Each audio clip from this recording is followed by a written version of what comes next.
दोस्तों, भारत ने हमेशा हर देशों के साथ अपने अच्छे संबंध रखे हैं। हम यहाँ पर पाकिस्तान और चाइना की बात नहीं करेंगे। हालांकि चाइना के साथ भारत का जो है एक्सपोर्ट और इंपोर्ट दोनों चलता है।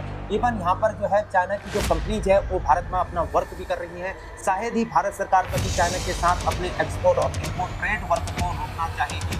हम यहाँ पर बात कर रहे हैं इजराइल और ईरान वॉर की। इजराइल ईरान वॉर में भारत का क्या स्टैंड रहेगा? भारत क्या इन दोनों में जो है अपना मीडिएटर का रोल निभाएगी? क्या भारत जो है इस वार को रुकवा सकती है? क्या भारत जो है वेस्ट मिडिल ईस्ट में जो है मीडिएटर का रोल निभा सकती है? जय हिंद दोस्तों, मैं हूं हीरा परिहार, इंडियन आर्मी रिटायर्ड सोल्जर, और आप देख रहे हैं देशभक्ति डायलॉग। चैनल को सब्सक्राइब करें, वीडियो को ज्यादा से ज्यादा शेयर करें, लाइक करें, कमेंट करें। दोस्तों, आज के दिन में इजराइल किसी की भी नहीं सुन रहा है। न वह यूनाइटेड नेशन की सुन रहा है, न अमेरिका की सुन रहा है। आज के दिन में इजराइल जो है, जब से ईरान सामने आया, ईरान ने जो है बम्बार्टमेंट कर दिया, बैलिस्टिक मिसाइल इजराइल के ऊपर छोड़ दिए, तब से इजराइल अपना बदला लेना चाहता है। वो बस खात्मा करना चाहता है, चाहे वो आतंकवाद की बात कर रहे हैं, चाहे वो किसी की बात कर रहे हैं। वो ईरान के अंतर्गत जो है सबसे पहले तो सिविल वार छोड़ना चाहता है, गृह युद्ध जिसे हम लोग बोल सकते हैं। वो ईरान के अंतर्गत जो है तख्ता पलट कराना चाहता है, ईरान की सरकार को बदलना चाहता है, और सरकार भी ऐसी चाहता है जो कि इजराइल की फ्रेंडली हो, या और साथ में अमेरिका की भी फ्रेंडली हो। तो ऐसे में क्या इजराइल जो है भारत की सुनेगा? हालांकि जो है हाल ही में जो है इजराइल के फॉर्मर जो एम्बेसडर हैं, वो उन्होंने बोला कि भारत की बहुत ज्यादा तारीफ करी थी उस समय, और जब ईरान की बात आई तो बात फिर घूम गई और कहा गया कि आप अपने हिसाब से देख लो। और वही जो है ईरान जो है भारत को अपना तेल बेचता है। भारत का 80% ऑयल जो है ईरान से ट्रांसपोर्ट होता है, और वहीं पर जो है इजराइल और ईरान दोनों के साथ जो है भारत के काफी अच्छे संबंध है, और भारत जो है इन दोनों में से किसी भी कंट्री को छोड़ना नहीं चाहेगा। भारत का स्टैंड यहाँ पर यही रहेगा। जहां इजराइल के साथ जो है, जब मोदी जी प्रधानमंत्री बने थे 2014 में, पहली बार जो है मोदी जी जो है इजराइल में गए थे, और 2014 के बाद जो है इजराइल और भारत के संबंध और भी गहरे हुए हैं। और उससे पहले भी जब 1999 का कारगिल वॉर हुआ था, तब जो है भारत की सहायता अमेरिका जैसी कंट्री ने नहीं करी थी, तब इजराइल ने भारत की सहायता करी थी। डिफेंस इक्विपमेंट, मिलिट्री इक्विपमेंट दिए गए थे, और जिसको बाद में भारतीय सेना ने जो है मिलिट्री इक्विपमेंट को प्रयोग में लाती है।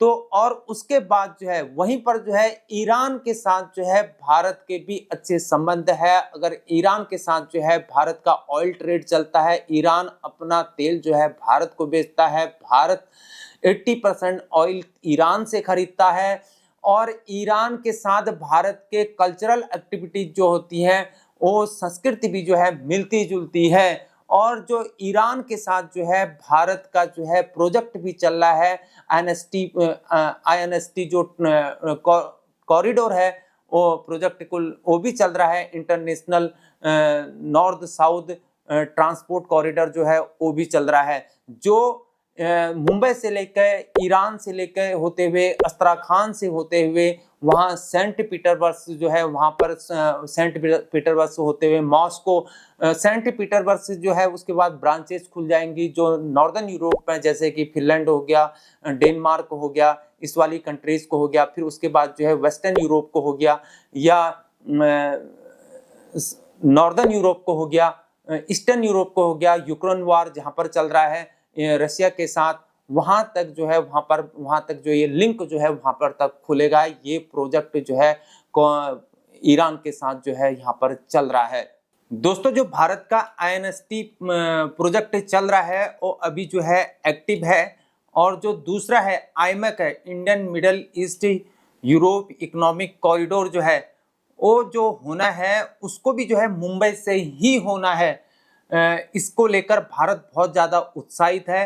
मुंबई से होते हुए south west United Arab emirate से होते हुए जो है जॉर्डन से होते हुए इजराइल, और इजराइल से होते हुए हाइफा पोर्ट जहां पर अडानी ग्रुप का पोर्ट है, और वहां से होते हुए जो है यूरोप यूरोप में, जैसे कि ग्रीस, और फिर उसके बाद जो है ना वहाँ से अलग अलग जो है शाखाएं खुल जाएंगी, जो आपका ईस्टर्न यूरोप से लेकर नॉर्दर्न यूरोप हो गया, वेस्टर्न यूरोप हो गया, यहाँ तक भारत का जो है आने वाले समय में ट्रेड हो सकेगा। जहां भारत जो है चाबहार प्रोजेक्ट को लेकर बहुत ज्यादा उत्साहित है, जिसका अफगानिस्तान तक कनेक्टिविटी होनी है, लेकिन यह सब कैसे होगा? यहाँ पर तो इजराइल और ईरान का वार चल रहा है। दोस्तों, सबसे ज्यादा समझने वाली बात यह है कि यहाँ पर इजराइल चाहता क्या है। इजराइल जो है ईरान में सिविल वॉर कराना चाहता है, वहां पर गृह युद्ध कराना चाहता है, जिससे तख्ता पलट हो सके और वहां पर जो है नई सरकार बन सके, और वहां पर जो है इजराइल जो है अपने मन मुताबिक सरकार चाह सके, यानी कि वहां पर जो सरकार बनेगी वो इजराइल के फ्रेंडली हो और साथ में अमेरिका के भी फ्रेंडली हो, जिससे इजराइल और अमेरिका दोनों को फायदा हो। इजराइल वहां पर अपना प्रभुत्व, अपना पकड़ बना सके। और यहाँ पर भारत का क्या स्टैंड रहेगा? दोस्तों, यहाँ पर जो है इससे जो है भारत को भी फायदा होगा और आने वाले दिनों में फायदा होगा, क्योंकि दोस्तों युद्ध जैसे हालात जो हैं भारत को बहुत ज्यादा नुकसान दिला सकते हैं, लेकिन भारत इस पचड़े में पड़ना नहीं चाहेगा, क्योंकि भारत जो है हमेशा टू नेशन थ्योरी को सपोर्ट करता है। वहीं जो है भारत के जो है वेस्ट एशिया के साथ अच्छे संबंध है। भारत जो है वेस्ट एशिया का अच्छा पड़ोसी है, जहां वेस्ट एशिया में 90 लाख भारतीय रहते हैं, जहां जो है इजराइल में ही 18,000, तो ईरान में जो है 10,000 लोग रहते हैं, और गल्फ कंट्रीज तो भारत में जेएंडके के अंतर्गत अपना इन्वेस्टमेंट कर रही हैं।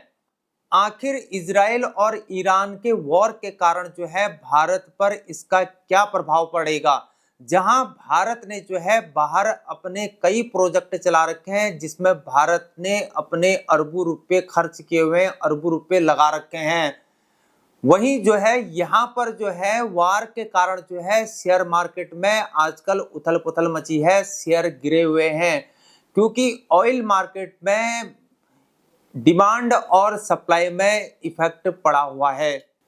दोस्तों, ईरान के अंतर्गत जो ईरान का ऑयल रिफाइनरी है, जो कि बंदर अब्बास में है, जो कि एक ऑयल बेस है, और यही जो है बिजनेस का जो है ट्रेड का स्टार्टिंग पॉइंट है। अगर इजराइल ने यहाँ पर अगर अटैक कर दिया, इसको नुकसान पहुंचाने की कोशिश करी, तो इससे जो है पूरा विश्व प्रभावित हो सकता है, क्योंकि पूरा विश्व का जो है यहाँ पर से व्यापार चलता है, और आने वाले दिनों में जो है भारत को भविष्य में इससे बहुत बुरा प्रभाव पड़ेगा, क्योंकि यहीं से जो है फूड का व्यापार चलेगा। भारत को जो है ईरान जो है 80% अपना तेल बेचता है, गैस यहीं से आएगा, तो और भी कई चीजें हैं, उससे जो है आने वाले दिनों में भारत को तो प्रभाव पड़ेगा ही पड़ेगा, लेकिन पूरे विश्व को प्रभाव पड़ेगा इससे।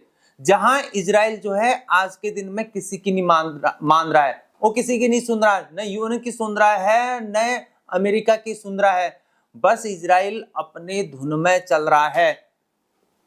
इससे जो है आने वाले दिनों में जो है अगर पूरे विश्व का जो है उसको इजराइल को प्रेशर झेलना पड़ सकता है, क्योंकि यही जो है ट्रेड जो है स्टार्टिंग पॉइंट है बिजनेस से, बिजनेस का, व्यापार का, पूरे विश्व का व्यापार का जो है ये बंदर अब्बास जो है ईरान में जो है यहीं से स्टार्टिंग पॉइंट है।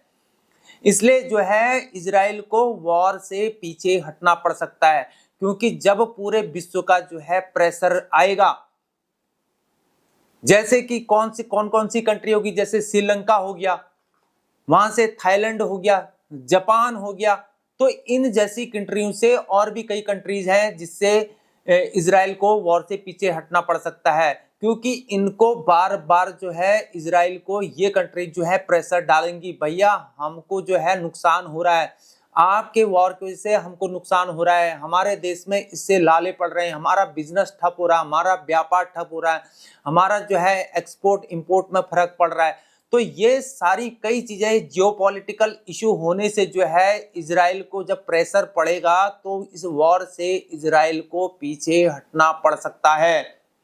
दोस्तों अगर आपको हमारा कंटेंट पसंद आ रहा है तो हमारे चैनल को सब्सक्राइब करें, वीडियो को ज़्यादा से ज़्यादा शेयर करें, लाइक करें, कमेंट करें। आज के लिए इतना ही। जय हिंद, जय भारत, वंदे मातरम, भारत माता की जय।